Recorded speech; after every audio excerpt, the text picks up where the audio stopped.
제품 안내는 끝났습니다. 자외선 차단제 관련해서 1년 내내 꾸준한 질문, 굉장히 핵심적인 것들, 그리고 반복되는 질문들에 대한 답을 조금 드려볼게요. 피부와의 궁합이 굉장히 중요하겠죠. 무기자차를 쓰면 너무 얼굴이 당겨서 못 쓰겠다, 제품 너무 건조해요 하시는 분들이 있어요. 당연한 얘기예요.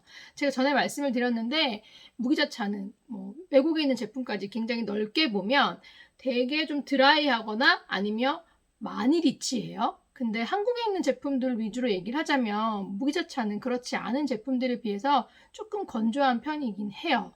저도 별로 좋아하지 않았어요. 중성만 돼도 무기자차 쓰고 건조하다 느낄 수도 있습니다. 근데 전 마스크를 쓰고 이렇게 되면서 그게 너무 편하다 보니까 스킨케어를 잘 맞추고 조정해서 저도 선호하게 됐는데 되게 건조한 피부는 스킨케어를 제대로 못하게 되면 무기를 선택했을 때 더 건조함을 호소하고 건조해서 별로다 이런 얘기를 많이 하시기 때문에 댓글 같은 거나 어떠한 정보를 접할 때 여러분들이 굉장히 신중하게 판단을 하셔야 돼요. 건조한데 무기 쓰고 건조하다 그러면 사실 제가 할 말이 없거든요. 잘 따져보세요. 만약에 건성이다. 나 뭘 쓸까요? 그러면 저는 최대한 좁혔을 때 비오레 젤, 그리고 이거 아벤느 요거, 그리고 요 정도 쓸 수 있고요. 그리고 얘도 쓸 수 있어요. 그나마 이 수많은 자차 중에서 그나마 그리고 또 얘도 쓸 수 있어요. 조금 더 양보한다 그러면 요것도 건성들이 많이 쓰시긴 합니다. 그리고 요거랑 콤까지 이 정도예요. 이거보다 더 드라이한 것들은 건성들이 스킨케어를 잘 하셔도 웬만하면 조금 건조하다는 얘기를 많이 하십니다. 오늘 제가 굉장히 많은 제품들을 추천을 했는데 항상 최종적으로 제가 뭘 가장 많이 쓰는지 궁금해 하시더라고요. 말씀을 드리자면 화장을 안 할 때는 요거 많이 쓴다고 말씀을 드렸잖아요. 근데 지금 이거에서 갈아탄 게 요 제품. 저는 현재 화장 안 할 때 이거 되게 좋아하고요. 그리고 마찬가지로 화장 안 하는 쌩얼이지만 운동한다. 그러면 땀에 좀 더 강한 요거 알리 브라이트 화이트. 땀에 강한 거는 얘도 강하다고 했어요. 근데 피부에서 올라오는 그런 윤기 같은 거, 피부 표현 때문에 약간 더 이게 좋아서 얘를 쓰고요. 얘를 쓰고 운동을 한 상태에서 운동을 하면서 이런데 덧바르는 용으로는 이걸 씁니다. 물론 그냥 이거 덧바를 수 있는 상황이면 덧바르기도 해요. 그리고 화장할 때 풀 메이크업 기준으로는 비오레 에센스를 당연히 사용을 하고요. 풀메 아니야, 그냥 쿠션 살짝 발라, 이런 거는 그 제품 추천할 때 말씀드린 적 있지 않아요? 토너 쓰고 바르기도 하고 이런 거 쓰고 쿠션 두드리기도 하고 그래요. 그리고 몸에 얘 쓰고요. 땀이 좀 나는 환경일 때는 몸에 얘를 씁니다. 물놀이에서는 뭘 쓸까요? 아벤. 얼굴, 전신 다. 알리 같은 것도 물에 강하지만 그냥 제가 물놀이 했을 때 느끼는 덧바르고 바르고 이런 사용감에서는 이게 더 좋았고요. 몸에는 얘를 그냥 덧발라요. 근데 얼굴에는 이거 막 바르기도 하고 그럽니다. 원래는 스프레이 타입을 사지 않았어요.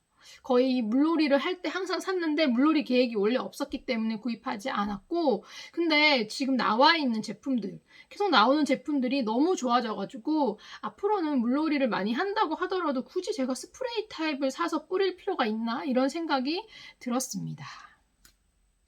유기자차를 쓰고 그 위에 무기자차 혹은 혼합자차를 덧발라서 이런 식으로 섞어 써도 되는지 괜찮은지 질문들 하시는데 대부분은 큰 상관없어요. 함께 쓰면 안 된다는 근거가 없습니다.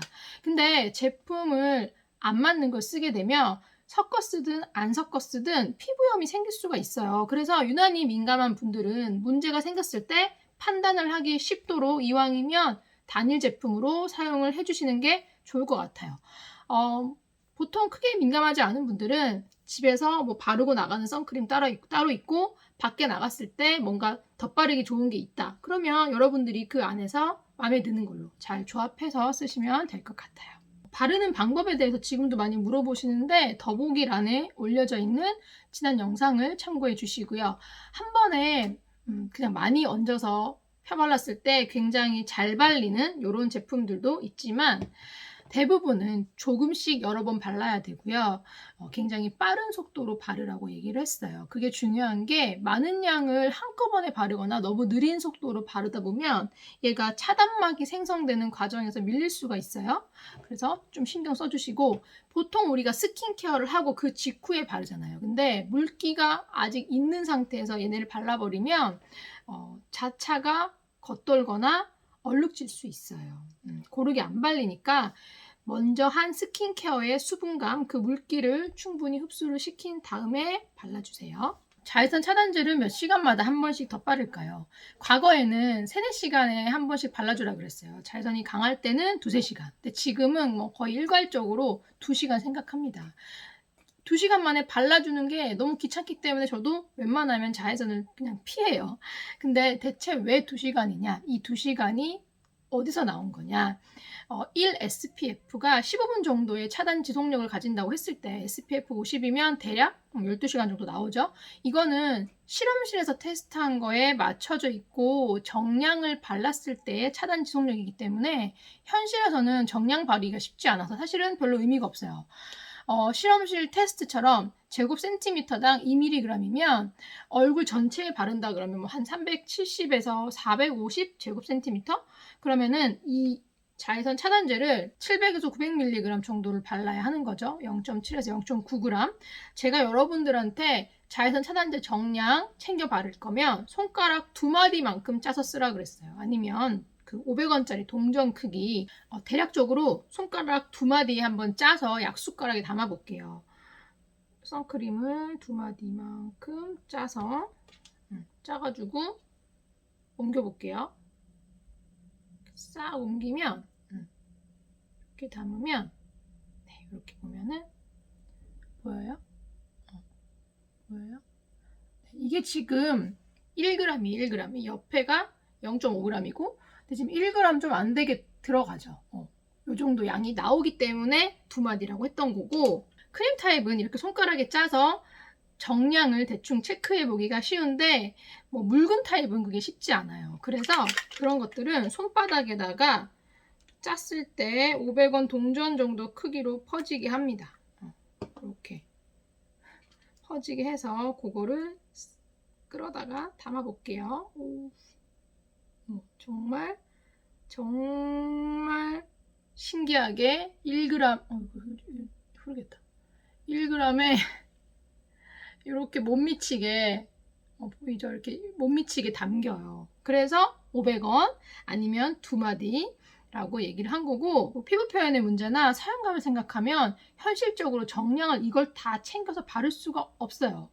화장을 했을 때는 말할 것도 없고 화장을 안 한다고 하더라도 이거의 반 혹은 반의 반도 못 바르는 경우가 많은 거죠. 정량의 50%를 바른다 그러면 6시간에 한 번씩 더 발라줘야 되고 그만큼도 바르지 못하고 뭐 한 20% 바를까 말까 그렇기 때문에 2시간에 한 번씩 발라주라고 하는 겁니다. 자외선 강한 데서 야외 활동을 하시거나 여행을 한다. 그러면 제가 어떻게 바르라고 했는지 지난 영상에 있어요. 다시 간단히 정리를 하자면 자외선 차단제를 2시간에 한 번씩 더 발라주시고요.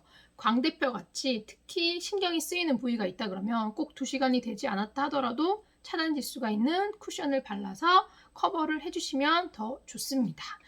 쿠션 파운데이션이나 파우더를 잘 이용을 하면 남반사 효과로 좀 더 차단력을 높일 수가 있어요. 쿠션이나 파우더가 반복적으로 덧발라져서 뭉쳐지면 차곡차곡 쌓이니까 뭉쳐지면 무너질 수 있죠. 피부가 굉장히 지저분해질 수 있어요. 그럴 때는 걷어내고 다시 자외선 차단제부터 처음부터 다시 피부를 시작하라고 말씀을 드렸습니다. 자차만 그냥 계속 덧바르는 게 편하다는 사람이 있고 걷어내는 게 귀찮더라도 화장을 무조건 하겠다는 사람들이 있어요. 여러분 마음대로 선택하시면 될 것 같아요. 여기까지 지킨 분들만 살이 안 탑니다. 그리고 놀랍니다. 인간이 자외선 아래에서 진짜 이렇게 안 탈 수가 있구나. 근데 이렇게 했더니 얼굴은 안 탔는데 몸은 탔다. 정말 열심히 발랐는데 몸이 탔다라는 분들이 은근히 있어요. 이렇게 말씀하시는 분들을 제가 모셔서 발랐던 대로 발라보라 그러면 오류가 있습니다. 많이 발랐다, 충분히 발랐다 생각을 하는데 사실상 얼굴만큼 충분히 바르지를 않아요. 몸은 얼굴도 우리가 정량 바르는 거 힘들지만 몸에 진짜 충분히 바르잖아요. 더 불편해요. 몸에는 뭐라도 걸치고 있기 때문에 더 견디기가 힘들어요. 그 끈적거림이라든지 뭔가 그 정말 질척한 느낌. 그래서 자기도 모르게 더 적게 바른다는 얘기예요. 방법은 그냥 얼굴보다 더 자주 막 발라주는 것밖에 없어요. 아니 얼굴도 2시간에 한 번 발라야 되는데 그러면 뭐 얼마나 더 자주 발라야 돼요. 진짜 물놀이 같은 거 갔다 그러면 그냥 물 밖에 나와 있으면 그냥 계속 바르는 거야. 그리고 여행에 노출된 옷을 입고 있어. 그럼 그냥 카페에 앉으면 또 바르는 거야. 그냥 계속 바르는 거예요. 진짜 거의 이렇게 해야 안 타요. 뭐 어쩔 수가 없어요. 지금 현재 이 자외선 차단 기술이 이거밖에 안 돼요. 그래서 이게 다 귀찮으면 뭐 그냥 자외선을 가리고 자외선을 피하는 방법밖에 없다는 거. 자외선 차단제 한 통을 얼마 동안 써요? 솔직히 한 통을 얼마 만에 다 비워내는지는 저도 잘 모르겠어요. 여러 가지를 쓰고 수시로 새 제품을 까다 보니까. 근데 저는 오픈해서 보통 6개월 이내에 끝내는 걸 추천을 하는 편이에요. 뭐 어떻게 그렇게 빨리 쓰죠? 라고 하는데 그냥 제대로 많이 자주 쓰다 보면 그 정도는 충분히 쓸 수 있어요. 아이템의 특성상 굉장히 불안정하기 때문에 그리고 또 이 용기가 불투명해서 잘 안 보이잖아요. 그래서 저는 오픈한 지 1년이다. 그러면 보통은 그냥 버리라고 하는 편이고 어쨌든 저는 그냥 6개월. 그래서 몸에도 막 같이 쓰고 얼굴에 썼는데 차단력은 있지만 얼굴 사용감이 별로야. 그러면 종아리 막 이런 데 발라서 소진을 하라고 하는 편입니다. 자외선 차단제를 지울 때는 뭐 클렌징 티슈 사용, 클렌징 오일 사용, 그리고 뭐 바디워시 같은 거. 제가 지난 영상에서 다 얘기를 했고 아기에 대해 많이 물어보시는데 저희 아기는 클렌징 밀크 혹은 제가 쓰는 클렌징 오일을 이용해서 지워줍니다. 우리가 쓰듯이 마른 몸에다가 밀크나 오일로 해가지고 지우고 물로만 샤워.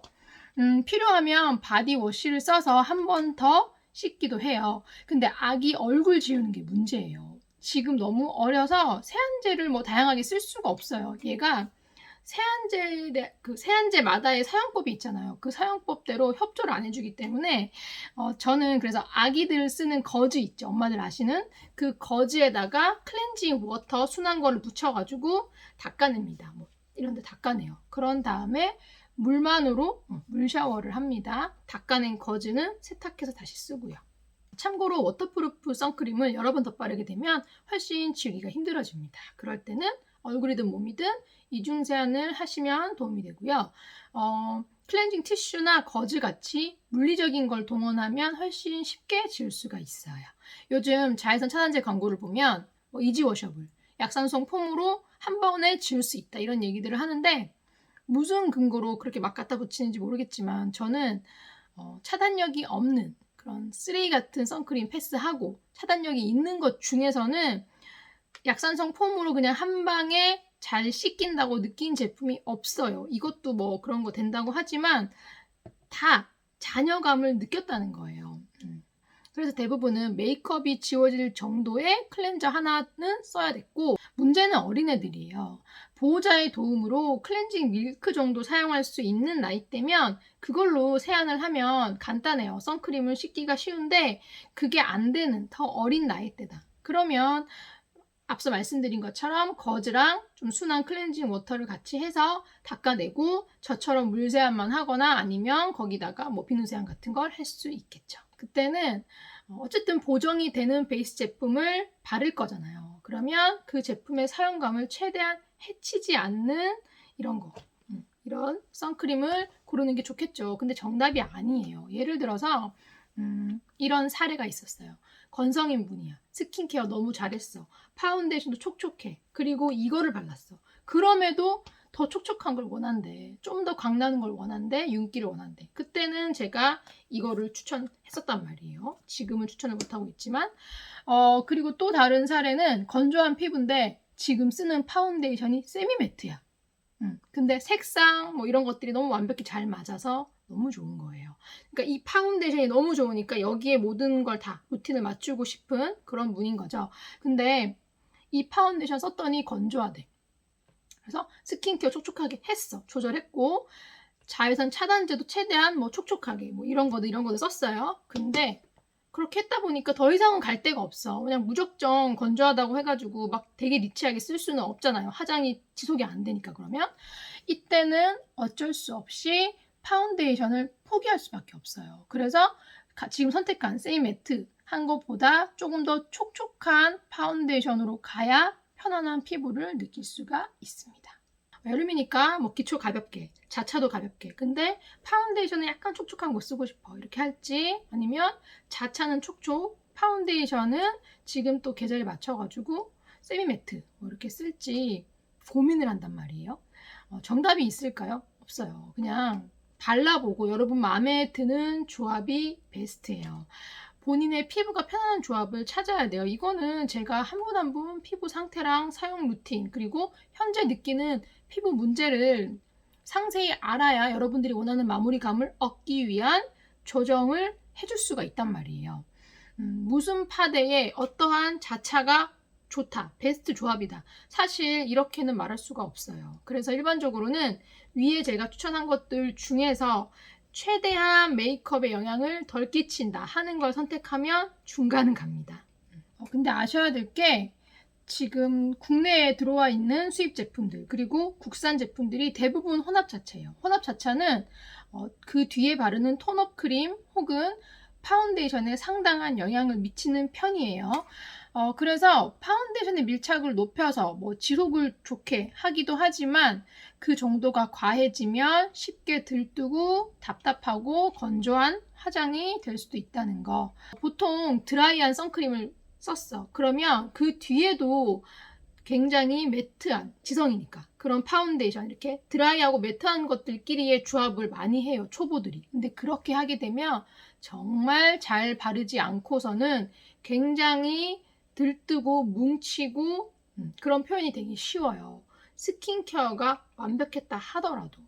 그래서 이럴 때는 파운데이션이 좀 많이 매트한 쪽이다 그러면 오히려 자외선 차단제는 너무 건조하지 않은 완전 유분을 쫙 말리지 않으면서 어느 정도 유분감이 없는 편에 속한다 하는 걸 선택하시는 게 좋아요. 그리고 선크림을 좀 드라이한 거 그런 거 선택했다 그러면 파운데이션만큼은 너무 두껍고 되게 매트한 걸 조합하지 마세요. 그러면 더 표현이 안 예뻐질 수 있다는 거. 그래서 여러분이 갖고 있는 쓰던 루틴 안에서 선크림만 바꿨더니 훨씬 화장의 표현이 예뻐요 라고 하는 말씀들을 많이 하세요. 이런 이유 때문에. 차단 지수가 있는 톤업 베이스를 쓰는데 자외선 차단제를 같이 발라야 되냐. 일단 차단 효과가 있는 톤업 베이스라고 했을 때 커버력은 없지만 톤 보정력이 있기 때문에 우리가 양 조절을 좀 주의하게 돼요. 양 조절에 주의한다는 자체가 피부 표현에 우선순위를 두는 거기 때문에 충분한 양을 많이 바르고 다니기는 쉽지가 않아요. 그래서 햇빛에 노출되는 일이 거의 없다 그러면 뭐 자차를 굳이 같이 안 발라도 되지만 노출이 좀 있다 그러면 무조건 같이 발라야 되고요. 톤업 베이스를 덧발라주거나 아니면 쿠션 파운데이션 같은 거를 부분적으로라도 덧발라서 차단력을 높여줘야 됩니다. 톤업 베이스는 보통 스킨톤으로 고정이 되기보다는 약간 좀 하얗게 발리는 느낌이 있어요. 그 밑에 무기자차나 혼합자차를 깔고 베이스를 얹어버리면 더 하얗고 드라이한 마무리감이 나와요. 이게 좋으면 그렇게 하셔도 되는데 이게 싫어. 그러면 백탁이 없고 촉촉한 자외선 차단제를 깔아주셔야 됩니다. 알리에 컬러 튜닝 UV라고 이렇게 있어요. 색상이 두 개 있는데 노파데 파운데이션 없이 이 베이스로만 좀 톤을 보정해서 피부 화장을 하는 건데 저는 이 제품 별로 안 좋아합니다. 저는 제가 쓰는 좋아하는 톤업 크림 추천드렸고 근데 이거 마음에 드는 분들은 이거 써도 돼요. 차단력이 있기 때문에. 그치만 자외선 차단력이 좋은 아주 좋은 알리라 하더라도 자외선 노출이 길어지는 상황에서 이것만 쓰고 있는 거 절대 안 된다는 말씀을 드리는 거예요. 덧발라 주던가 이거를 아니면 자차를 깔아주던가 쿠션이라도 더 발라주던가. 마지막으로 정말 중요한 많은 분들이 놓치고 있어서 제가 깜짝 놀란 것 중에 하나 말씀드릴게요. 바로 자동차 썬팅, 윈도우 틴팅이라 그러죠. 장거리 운전 시에 왼쪽 팔만 타는 거 보셨을 거예요. 혹은 왼쪽 팔에만 되게 자잘한 막 붉은 반점 같은 거 올라오기도 하고 자외선 차단이 안 된 거죠. 윈도우 필름이 자외선 차단은 물론 내부 온도 상승도 막아줘야 되는데 더운 여름에 에어컨 뭐 계속 틀었어. 근데 이상하게 이 열기가 가시지 않는 느낌 느껴보셨을 거예요. 이런 것들 다 조정이 가능한데 나라마다 농도 관련해서 법규가 있고 필름 농도는 주행에도 영향을 미치기 때문에 굉장히 민감한 사항이에요. 제가 여러분들한테 함부로 감히 가이드를 드릴 수가 없어요. 근데 건성 피부들이 운전 시에 생각보다 큰 피해를 입고 있고 매일 짧지 않은 시간을 운전하면서도 이 문제를 놓치고 있는 분들이 많아요. 본인 차에 붙여진 필름의 농도나 어떤 브랜드 같은 것들을 딜러를 통해서 확인을 해보시고 문제가 없는지 체크해보세요. 그리고 특히 중고차를 구입하신 분들 중에서 차 안에서 좀 더울 때 내가 막 구워지는 것 같은 느낌이 든다. 그러면 아니 그럼에도 그러려니 하고 타시는 분들이 있어요. 잘 알아보세요. 제가 약간 이런 얘기 하는 것도 솔직히 오바죠. 저 말고 자동차 전문 유튜버들한테 꼭 물어보셔가지고 여러분들 자동차의 썬팅, 틴팅 문제를 반드시 해결을 하시기 바라겠습니다. 끝입니다. 여러분 저 진짜 너무 힘들어요. 이 영상을 준비하면서 유튜브에도 완전 질려버렸고 더 이상 진짜 못할 것 같다는 생각이 들 정도로 이상하게 힘드네요. 이제는 진짜 입금이 되지 않으면 자차 테스트 못할 것 같습니다. 좀 쉬고 싶네요. 제가 전에도 말씀을 드렸지만 자외선이 옛날 같지 않아요. 굉장히 강해졌어요, 여러분. 여러분이 강원도 여행, 제주도 여행, 국내 여행에서도 진짜 신경 쓰지 않으면 화상을 그냥 입어요. 여러분 잘 아시겠지만 좀 자외선 차단제를 소홀히 하는 부모님이나 여러분 주변에 남자 사람들 꼭 잘 말씀을 드려가지고 멀리 여행까지 가서 화상 입고 그 여행 충분히 즐기지 못하고 오는 일이 없도록 여러분들께서 잘 도와주시기를 제가 바랄게요.